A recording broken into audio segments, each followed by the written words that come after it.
Welcome to the Lady Landlords podcast, where we empower women to gain financial independence through real estate investing.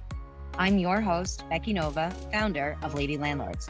If you're ready to buy, manage, and grow your real estate portfolio, then let's get started. Welcome back to this week's episode of the Lady Landlords podcast. I am your host, the founder of Lady Landlords, Becky Nova, and today we have Dion McNeely, who is really infamous within the world of landlording, joining us today. So Dion, thank you so much for being here. How are you? Howdy, Becky. I'm actually super excited to be here. I have two daughters, 22 and 27, and I'm really hoping that, information like this coming from a source that says, you can do this too, because dad doesn't know anything, but I love what you put out as content, and I'm hoping that they can benefit from it. Thank you. As I mentioned to you before the show, that when we were speaking in Lady Landlords, we talk all the time about the binder method, and there's just been so many questions about really the system you put together, and I was just so happy that you were willing to kind of come on here and walk my women through how to really use this system most effectively with their tenants. So I really, really appreciate your time. And I know so many of our members are going to be so excited to hear your voice here today. So thank you. No, I appreciate it. What I would like to do is give like the 30-second recap of who I am for the people who don't know, and then teach the binder strategy like I was teaching a course. Perfect. Okay. But no, please, I always like to start with who people are behind actual real estate investing, right? So I would love for you just to share a little bit about you, besides being a father, what else is important in your life for us to know? So as far as this content goes, I think I'm a 100% average person. Nothing special, not super strong, not super smart, definitely not. 10 years ago, I had made it to 40, single parent, 3 kids, I have a son too, had been chasing pensions. I thought I would do 20 years Marine Corps, 20 years law enforcement, and retire with 2 pensions. After Desert Storm, the Marine Corps downsized, so that option went away. And in 2008, in law enforcement, when the recession hit, police department shrank and laid everybody off. So not everybody, but I got laid off. And so my goals for pensions disappeared. Right. Flash forward now, I'm a little older, but I reached financial freedom. I have 16 rental units, and for anybody watching, please don't sue me. I just share the numbers. Like, this is literally the cash flow. This was the down payment. This is what it makes. I have memory issues from Desert Storm, so I can never say anything wrong. I just have to say, this is the facts. 16 rental units with 7 properties. The cash flow is about $14,000 a month after principal, interest, taxes, insurance, and setting aside for repairs, maintenance, and vacancy, which made me about 2 weeks ago able to quit my job. So I'm now retired before normal retirement age. Thank you. Part of that was able to happen because of the binder strategy. I call myself the lazy investor because I was working full time, 50, 60 hours a week. I was running a truck driving school up until 2 years ago, two weeks ago. I wish 2 years ago. Until weeks ago. Yeah. 2 weeks ago. Yes. So full-time job, raising 3 kids. I wanted to be a part of their life. So I didn't want to build a business. I didn't want to grow a side hustle. I wanted cash flow to replace living, working, what it costs to live so that I wouldn't have to work. All of my deals are from the MLS. All of my deals are traditional lending. So no BRRRR, no flipping, no wholesaling, I've not done a rehab. No knocking on doors. No mailers, no knocking on doors, no wholesalers. I have auto searches set up with real estate agents. I save up the money for a down payment. I buy a house. I've house hacked twice. So my first house hack was a duplex. I'm now living in a fourplex. So I live in one of my units of a fourplex. I'm being paid $2,500 a month here to live here. House hacking is really powerful. After I got laid off from the police department, I started working at the truck driving school, and I was making $17 an hour. I found out about $89,000 in bad debt in my name that I didn't know existed until the divorce. So my starting position was 40, bad debt to income ratio, low salary, and it took less than 10 years to make work completely optional. And part of that is with the binder strategy, I can actually find deals on the MLS that other investors will pass, but I know with confidence I can turn into a cash flowing rental without doing a rehab, without doing a tenant turnover. And so that's why I'm really happy to share this strategy with people, because it helps the investor, but it also helps the tenants. Because a lot of tenants live in fear of they don't have the reserves to move. They don't have the deposit, the first and last, the means to move. So they're always in the fear of my property can sell. That's the risk of renting. And the new owner can just say, hey, here's the new rent. Right. In some areas where there's rent control, that's not so much of a problem, but in the states where there isn't, I mean, you can raise 200-300% based on just a sale happening. Correct. So what the binder strategy is it is a strategy that gets the tenants to request a rent increase. The tenant asks you to raise the rent, thanks you when you acquiesce, and doesn't move. The tenant ends the meeting happy. Happy tenants don't move, and they don't trash your properties.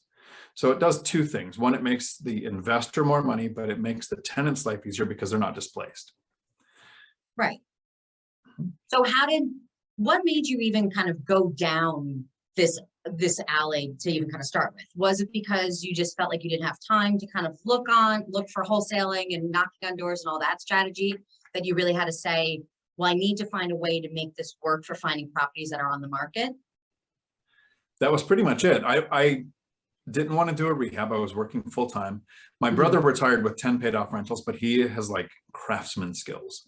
He would buy a mobile home on acreage in the middle of nowhere that was almost falling down, and then spend his spare time fixing it up and turning it into a great rental, paid off 10 of them and then retired.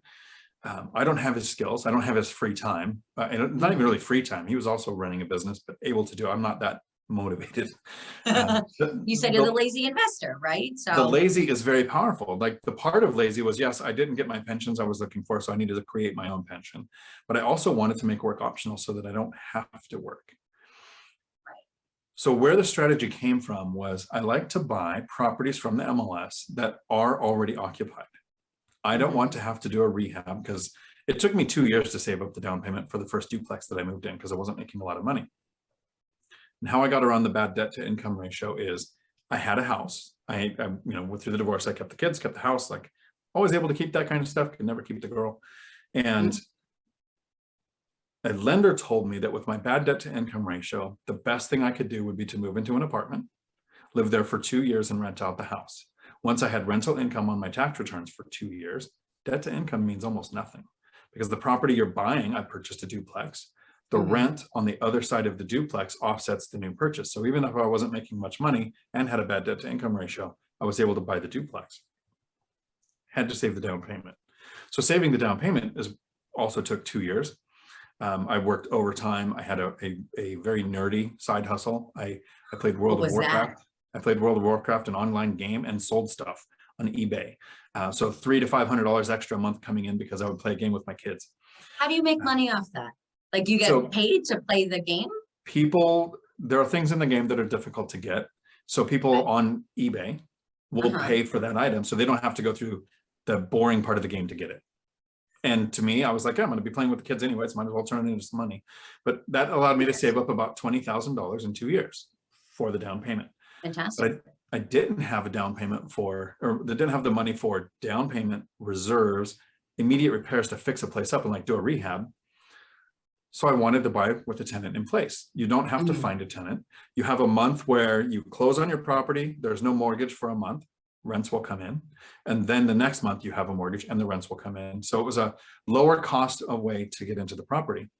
But what I found was most tenants that are in place that are in a property that's being sold, most smart landlords will have a tenant move out, not renew the lease, say we're selling, rehab it, get it very good looking and get the best price.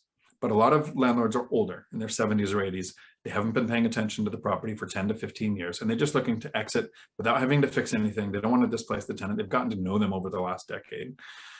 So they sell it with the tenant in place, often very far below area average rents. And as an investor, as a brand new investor, some people think if my mortgage is $1,500, my rent needs to be $2,000 or $2,200 or whatever their math is. And that's not how it works.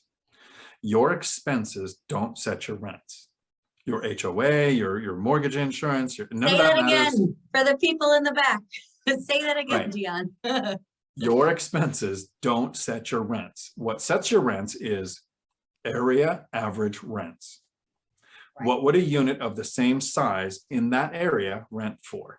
And Rentometer usually uses historical data, and for about 5 years, they were great. In the last 2 years, rents have spiked so much, they're falling behind. So I wouldn't use that. I would actually go to Craigslist, Facebook Marketplace, apartments.com, Trulia, Zillow, Redfin, like I was trying to rent a place currently for about a week to see what area average rents are. So I would look at a property, and the tenants have lived there a long time. Their rent's very low. They're afraid of the property being sold. They're going to get kicked out. It's usually the first question I get asked: are you going to kick me out? A bad landlord, in my opinion, it's just my opinion, would buy the place and say, your new rent is $500 more or $200 more, or whatever the amount is. The landlord just says, it costs me more, so you're going to pay more. And a lot of landlords expect that they can kind of come in when they close on that property and then just literally go over to the tenant's home, because it really is their home. We're buying the property, but it's their home. And we tend to just feel like we can kind of go in, say, hi, I'm the new owner. By the way, rent's due in a week. And by the way, it's an extra $500. Correct. That's very scary. That's what a lot of people base their numbers on when they're looking at properties on the MLS. They'll say, a good agent will say, don't buy a property thinking what you can get the rents to. You have to buy it where the rents are. So most deals don't look good. What I do is I do this study to find out what the area average rents are. And we actually call this the binder because I actually make a physical 3-ring binder. Like it's actually plastic with the 3-ring binder in. Use a trapper keeper. Do you get Pretty those? much, yes. Do you get fancy like that? All right. Yeah. Exactly. Actually, was frugal. I would use the same binder, and I would just take the papers out, redo the next one, because it takes about 2 minutes to set it up. Yeah. The tenant doesn't know how much properties are selling for, because most tenants are renters. They're not looking to be owners, and they don't know what rents are. They've been staying in that place. They know they've got a good deal, but they probably haven't really researched rents. So if an owner comes in, and I've gone into units where if I said, I'm going to raise the rent $200, they would have left. They would have, if there was possible to Yelp review me, it would have been terrible, right? Right. The tenant requests over a $300 increase and is happy. That's how this method works. So the tenant doesn't care about your expenses, but I still educate them with some information that they're going to be able to find online anyways, to show that I'm being transparent. The front page of the binder is an image of the property from Zillow or Redfin, which will have the purchase price of when we closed. And it will have the Zestimate or Redfin estimate of what the property is worth.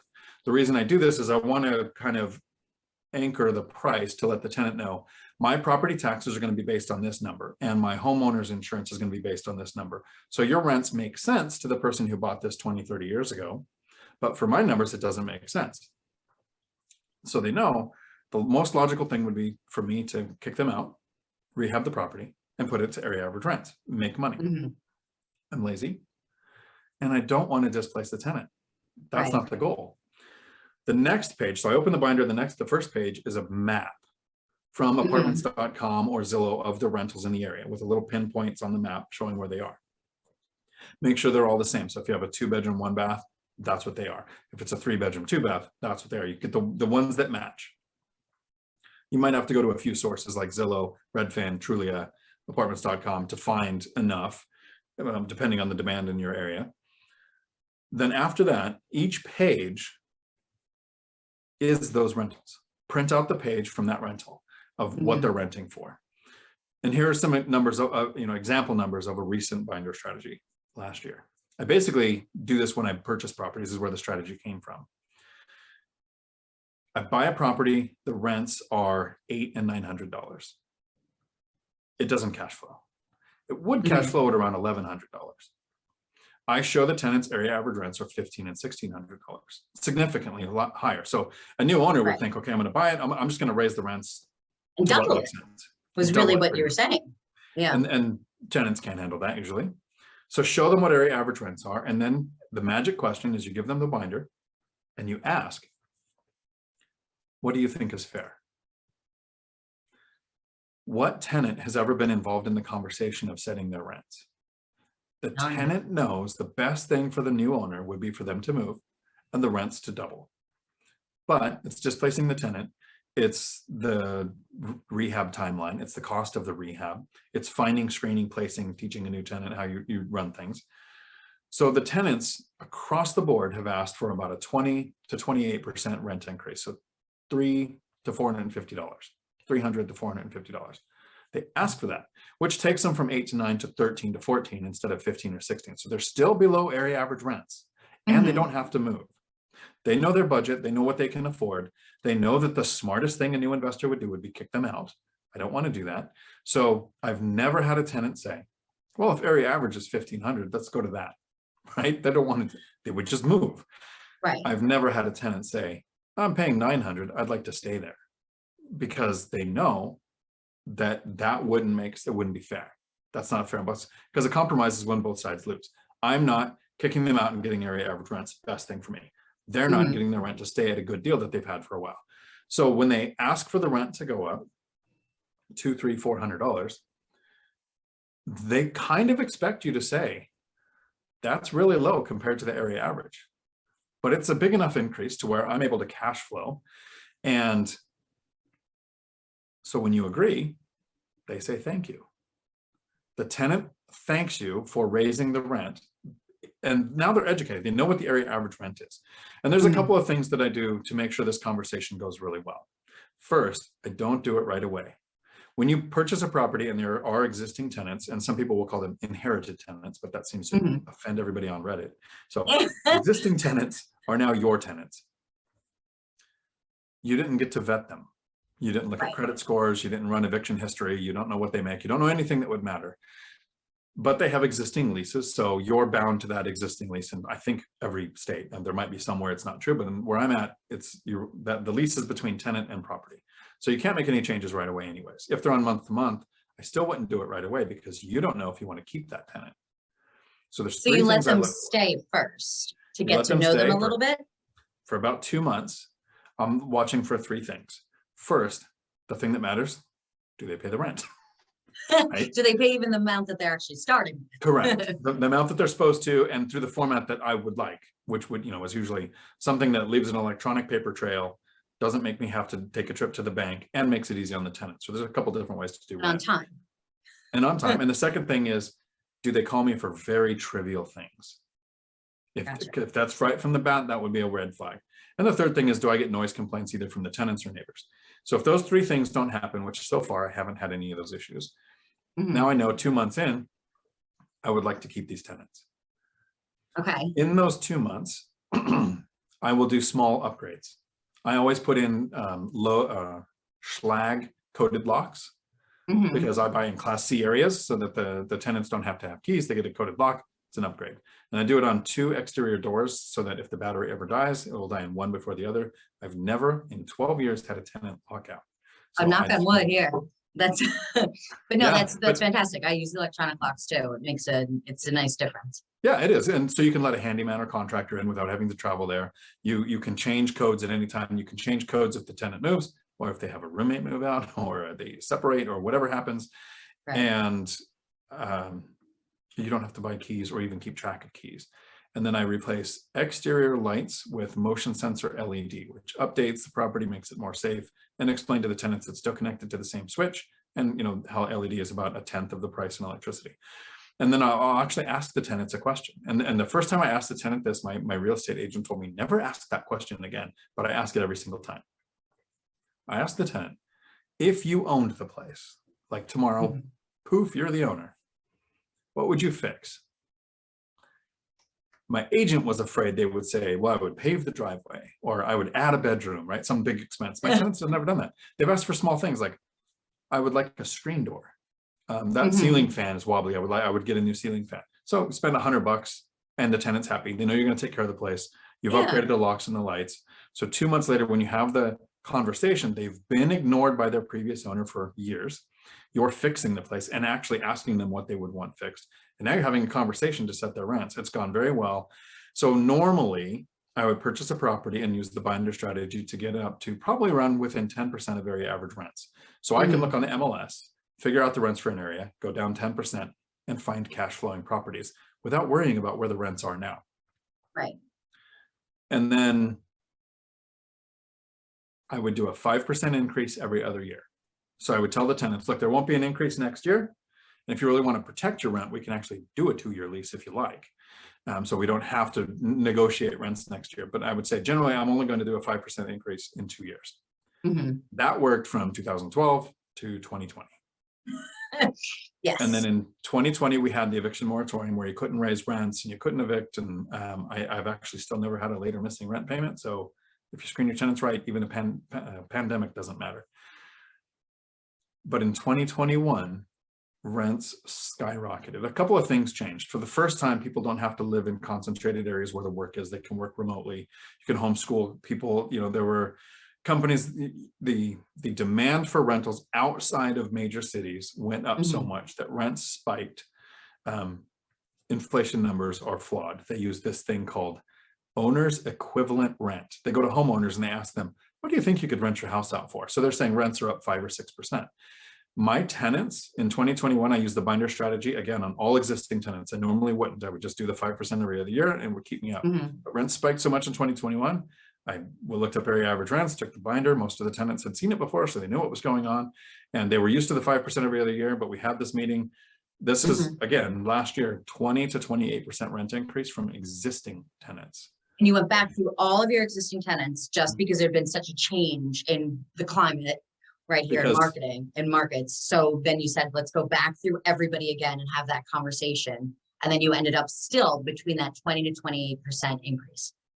Because your expenses and what someone was paying for rent last year doesn't set rents.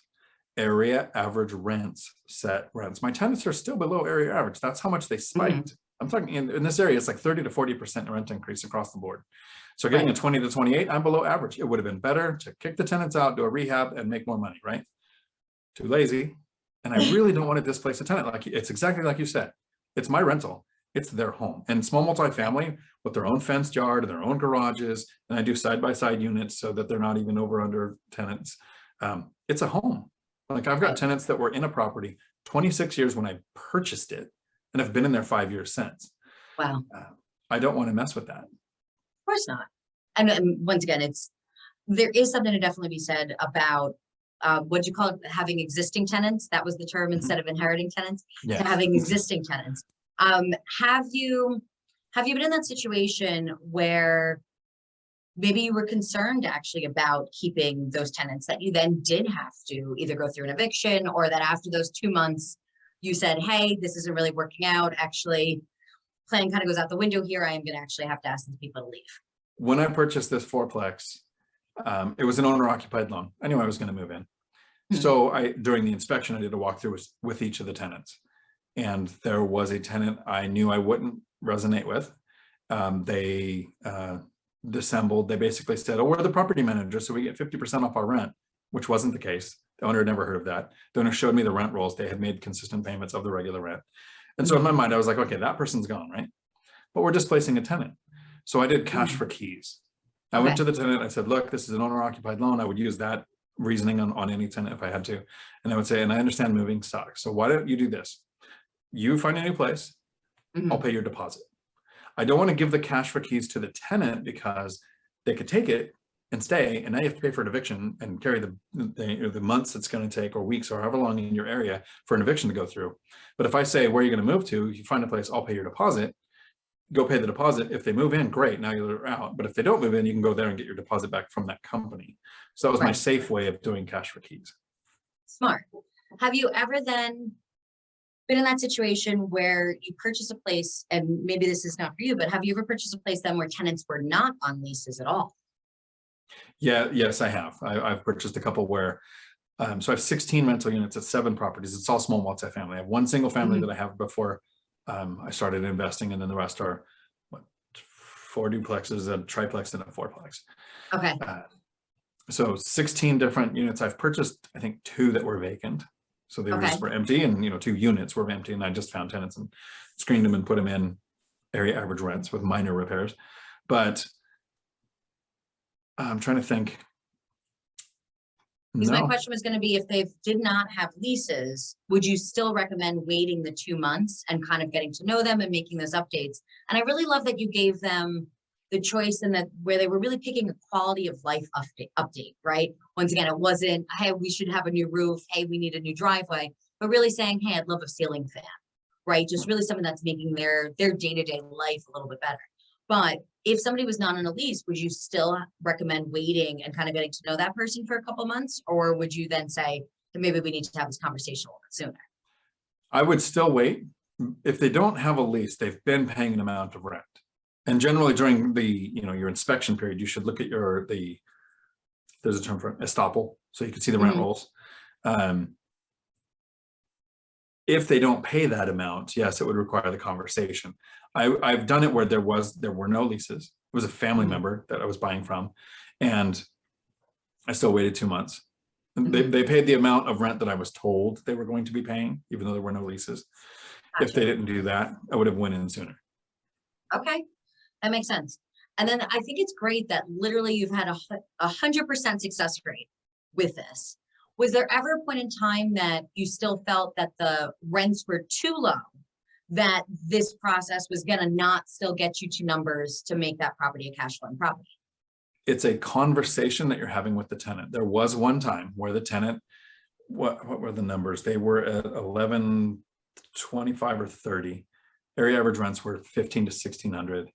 They suggested 1300. And I sat back and I said, okay, so that's a pretty decent increase. It's $150 or whatever it would be.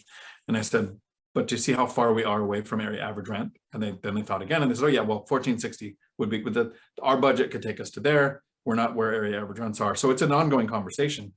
If they came back and they said something too small, you could just say, can you explain that? And let me tell you my side, because I could get this. You're asking me to make this much of an adjustment, but have that conversation. So there was one time. Most times I've gone in thinking, well, if I get $200, that'd be great. And they offer $350. Okay. I agree. And then you're just done. Thank you very much. And it's like, that's awesome. That's cool. I've got the lease here. We'll write it in. We'll sign it before you change your mind. I have had a time where you leave the binder with them a couple of days and let them think, because this is information that they can go look up and go, yep, that's the area average rent. And another kind of warning is if you go online to look for area average rents, you're going to find apartments rent for about 80% of what a small multifamily does in our area, and single family houses rent for about 5% more than a small multifamily does. So there's an echelon to that. So if you have a duplex and all you can find is single family houses, are going to be a little bit more than what the duplex might rent for. Right. But you're also going to have low income housing, which is not Section 8 housing. Low income is when the owner is also being subsidized with other money to keep the rents down. But you have to qualify with low income to rent the place. So I'll tell tenants, I'll say, look, all of these properties here I looked up, they're all 15 to 1600 for a 2-bedroom in this area. This one is 1300, but it's low income. If you qualify for low income, you should move there. If you don't, here's the area average you're dealing with. So like you're actually educating them on what their options are. Have I ever had a tenant move out and not I had one ask for a 6-month lease because they were moving out of the area. And I was like, sure, we'll do that. And then they moved out. Sure. That's actually a turnover I'm doing right now. Okay. What percentage would you say were just gave you a number and you were like, great, lock that in, let's sign the lease, versus what became more of a conversation and a little bit of a back and forth negotiation? I think one time we've had the back and forth. Really? All of the other ones, it was like that number. Because if you have a duplex or triplex or a fourplex and you talk to one tenant, that's the anchored price for me. So I would pick of the ones that I thought the conversation was going to go the best with, have that conversation. And then when you go to the other tenants, you could say, so we settled on 1460 on the neighbor side. It's exactly the same as this. Let's have this conversation. Oh, that's also smart to kind of share. Because they're going to talk. And if they're exactly the same and there's a $20 difference. Yeah. God, exactly. That's interesting. I like that idea. And then one other thing that I thought was interesting was that you said for a lot of like the comps that you do, you would go to like a Redfin, that you go really to Craigslist, that you kind of really do your own research there. Is there ever a point that you've used a realtor to then get the comps that you present to the tenants? I might in the beginning when I was first starting out, but when websites came out like Redfin, Trulia, Zillow, apartments.com, I'm a one person show. Like I have great relationships with my agents. I use 3 and they know about each other. I haven't had them set rents, and I don't know that I would want them to, because I want the information in my head when I'm having the strategy, the conversation, to say, Gotcha. here's what I found. And I did the looking. So if I found a few that were, low income, I would be aware of that going into the conversation. Right.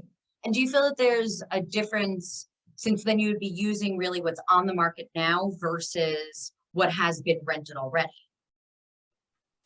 That's why I do it that way. So Rentometer, Yeah. from 2012 to 2019 was pretty close. Or you could Yeah. call the housing authority for Section 8. They usually were pretty good with area average rents.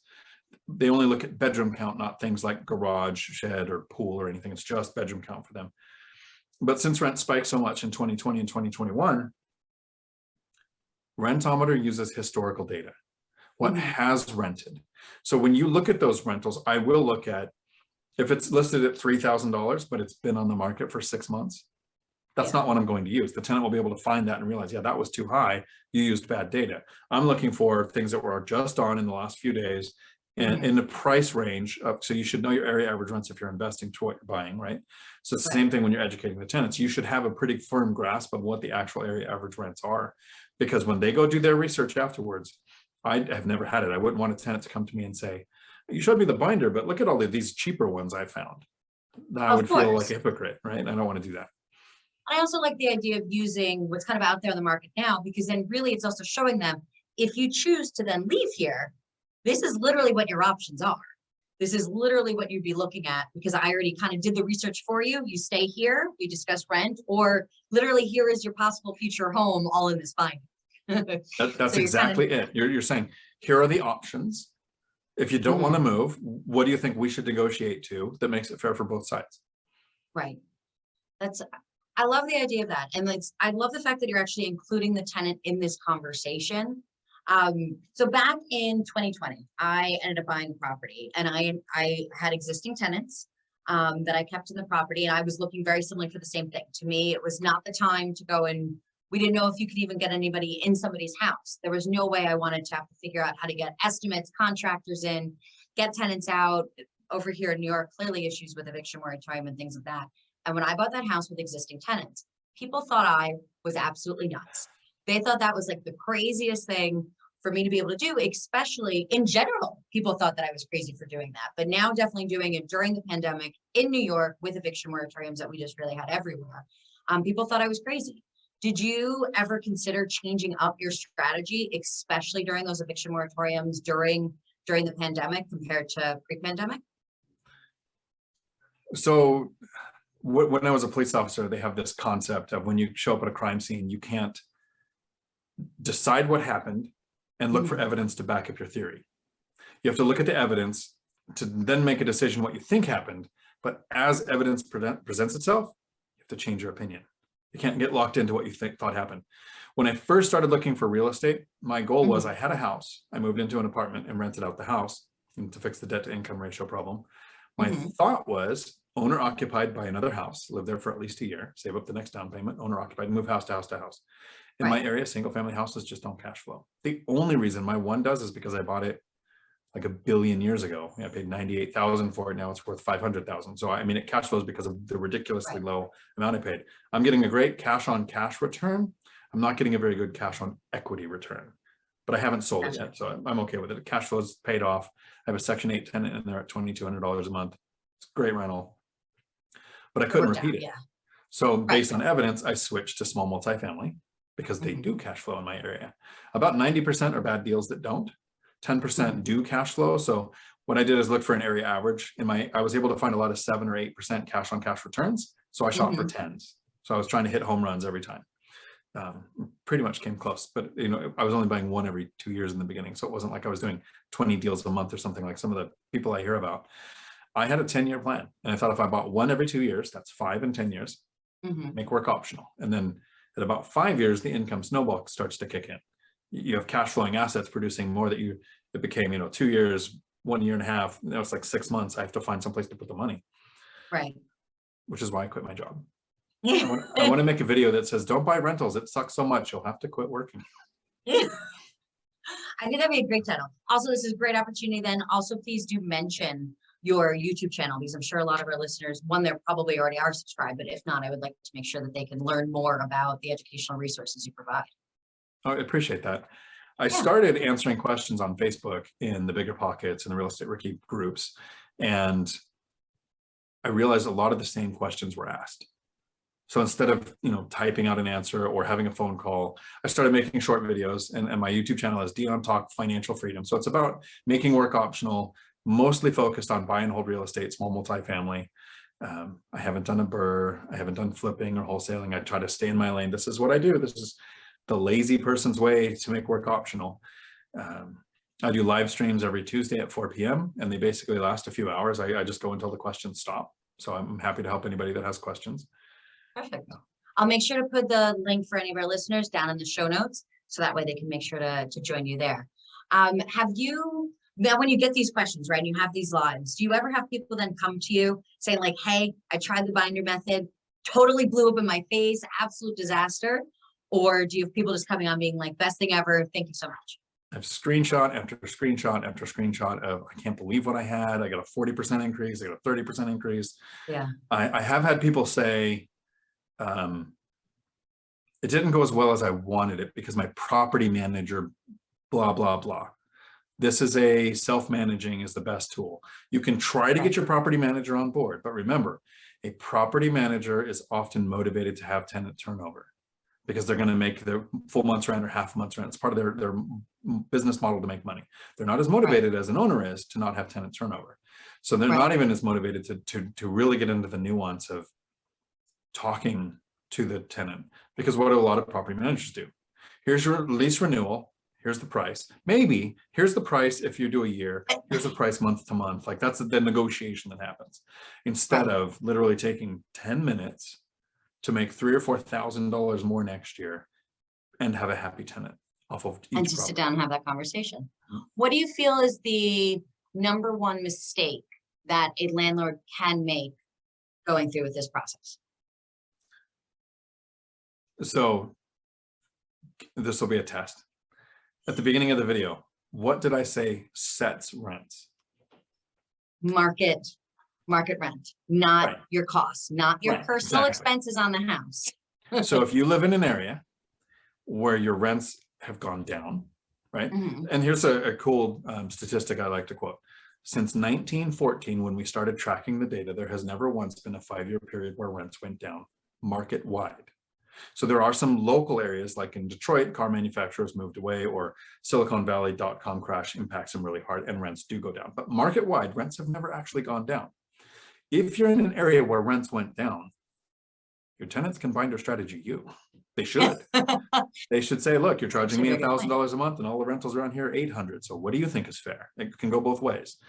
That hasn't been the case. And that would have to be like a local pocket where you have one economic driver that moves away. And then, so here's 2 quick tips that I use to diversify my portfolio, because I retired and made work optional, 0 stocks.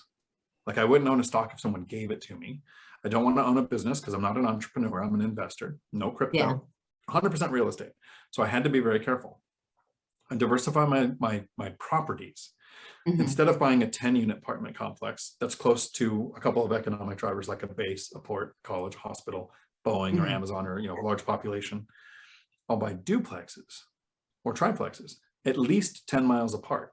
So I'm pulling tenants from different sources. So my base can shut down, my port can go on strike, my whatever, and a part of my portfolio will be impacted.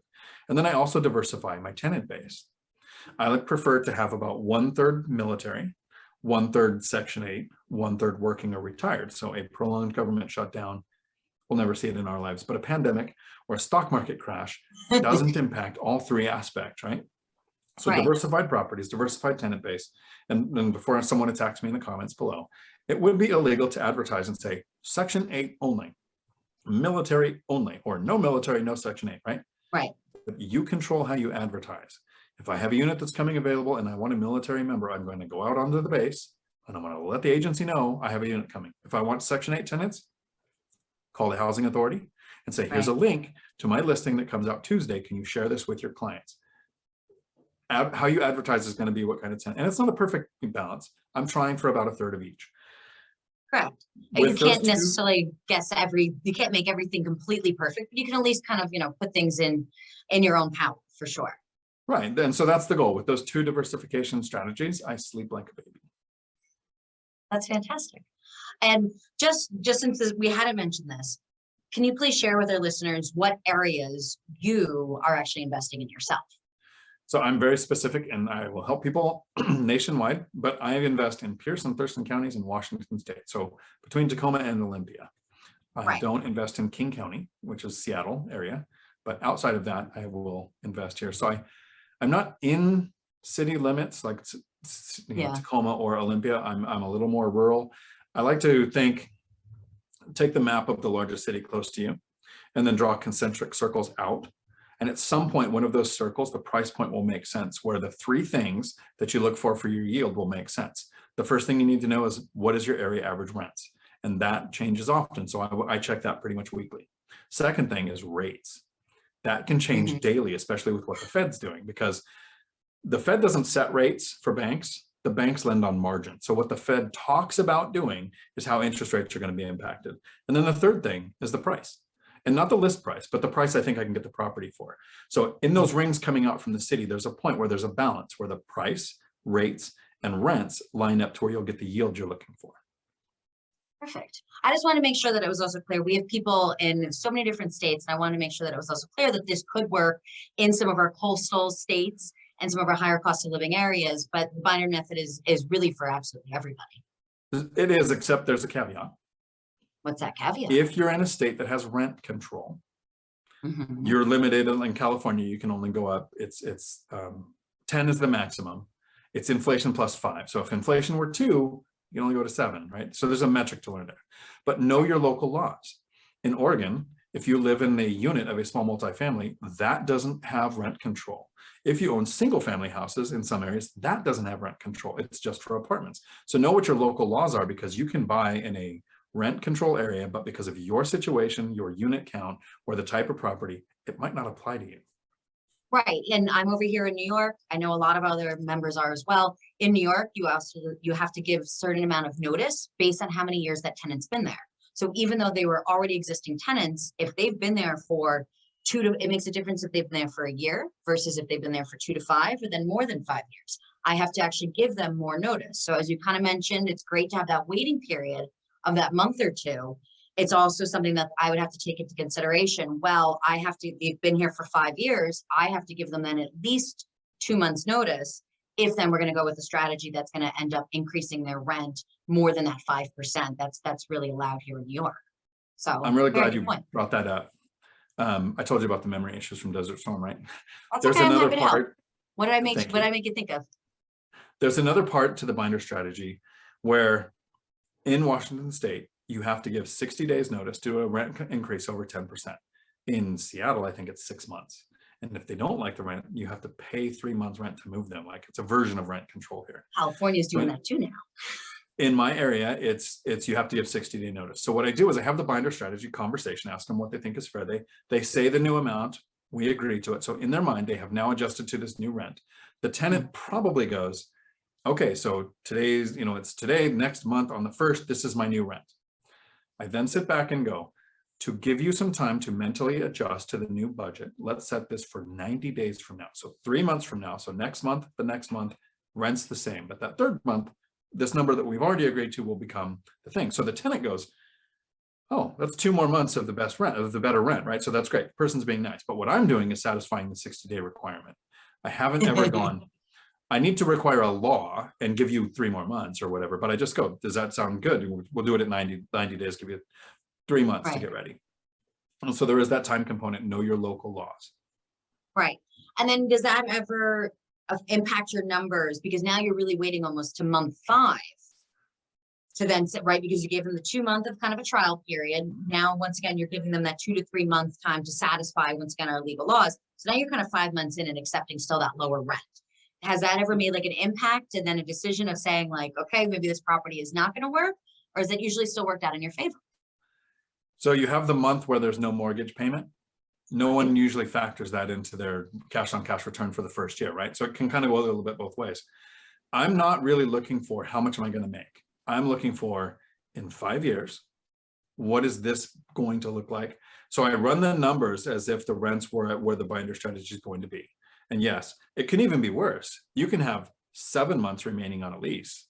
And so you don't have the binder strategy for 5 months and then have those last 2 months to give the notification, right? So it could be 7 or 8 months out. The worst case scenario, if the seller really liked the tenant, so they sign a new 1-year lease the day before you close. So you're existing out a year, right? You have your cash on cash return, and I'll try to do this in less than a minute. Annual profit divided by cost to acquire. Annual profit is what's left after principal, interest, taxes, insurance, setting aside for repairs, maintenance, and vacancy. What's your profit? Times 12. Cost to acquire is usually down payment, closing costs, cost for immediate repairs, right? Then we set aside for reserves, but that's not a cost. So that's the cost. In this case, what you would do is say, I'm going to lose $200 to $300 a month in rents for 10 months. Well, that's $3,000. Add $3,000 to my cost to acquire. Does this look like a good deal? That was way too much math to put into a video. I should have a whiteboard behind here, but that's, so it's just a cost to acquire calculation. How long will it be till I can use the binder strategy? That lost rent every month, especially if they just cite, I've had it happen, a new lease the day before you close at a year at the low rents. Add that to the calculation and go, still worth buying, or not if it wasn't. And and you're right. We have to look at those costs to acquire. It's the same thing. Interest rates going up over here on the coast here. We have some, high taxes. It's something that we really have to say, this is just the cost of acquisition to really look into. But Dion, this has been absolutely fantastic. I really appreciate you taking the time to walk us through this. Like I said, I know how many of my members are just so excited to hear you kind of walk us through this method. So I just once again want to thank you again for your time. And make sure for our listeners, do head over to Dion Talk on YouTube to make sure to subscribe to his channel as well. So Dion, thanks so much for being here. I appreciate it. And anybody watching this, I'm happy to help if I can. And it sounds altruistic, but it's for a very selfish reason. We talked at the very beginning of the video, 10 years ago, I was in a really bad position. Flash forward 10 years, I was able to quit my job, 11 years now, but I was able to quit my job, walk away, never have to worry about work again in my life, right? Imagine the emotional roller coaster of going through that, right? It was amazing. I can only do it once. And like, I'm not going to give everything away and just do it again to feel it, right? But every time I help somebody get that first property or their 5th property, or they reach financial freedom or something, I get to experience it again. So if you reach out for help, you're actually kind of doing me a favor. Right. And actually, I'm going to give a little shout out to Dion for that. Ladies, you know that I always try to reach out to the best guests that I can find to bring you the educational resources you need. And I email people all day long that I think would be great resources. And I have to say, Dion wrote me back immediately saying that he would come on the show. I was shocked. I was really impressed by, one, his willingness to respond to my email, but then his willingness to really make time for all of you. So I can definitely attest to just that human nature that you have to help all of us. So Dion, once again, thank you so much for your time today. I appreciate it.